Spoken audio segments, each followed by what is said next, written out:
Другая лунінецкая школа, выпускны клас. Замест замежнай мовы ідзе урок памяці. У ролі настаўніка Павел Акімович Дабрынец, былы падпольшчык, партызан і удзельнік той самай рэйкавай вайны, аб якой напісана ў падручніках па гісторыі Беларусі.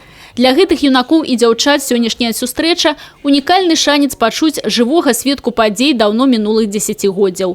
Некалькі эпізодаў, гістарычных фактаў, і вось ужо маналог ператвараецца ў жывую размову з ветэранам. Пытанні розныя, але ўсе пра вайну и юнацтва, якое та война одобрала. Скажите, какие у вас были планы на жизнь в ваши 17 лет? Сціслы адказ. Шмат яшчэ аб чым варта расказаць, але ўжо звініць школьны званок. 45 хвілін праляцелі як імгненне. Працягнуць размову вырашаем дома за ўспамінамі і за пераглядам дарагіх фотокартак. Вось тут столінскаму школьніку Павлу Дабрынцу усяго 17. Планы самыя простыя, як мінімум скончыць семігодку.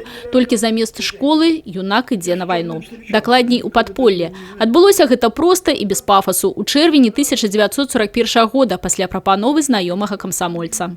Шел из комсомола, и там задание получили уйти в подполье. Павло, давай, Павло, меня не Павел, а Павло звали в Столине. Давай, значит, вот ты будешь командовать одной пятеркой. Будешь заниматься подпольем, будешь мои указания выполнять. Так, з самых першых дзён вайны Павел Дабрынец стаў удзельнікам мясцовага камсамольска-маладзёжнага падполля. Дапамагаў партызанам, распаўсюджваў улёткі і, як сам кажа, вырабатываў у паплечніках патрыятызм. У гэты ж час і усвядоміў, наколькі бязлітасным можа быць вораг.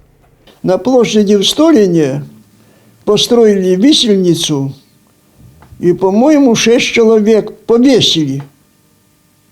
Простых, как говорят, тогда депутаты сельских советов вот были, вот таких вот где-то нашли они.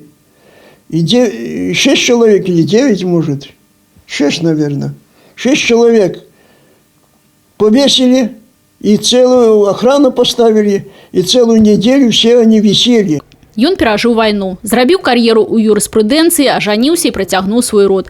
У 94-гадовага ветэрана ёсць сын, 2 ўнучкі і 2 праўнука. Нягледзячы на ўзрост і на статус удаўца, Павел Акімович пад апеку родных не спяшаецца.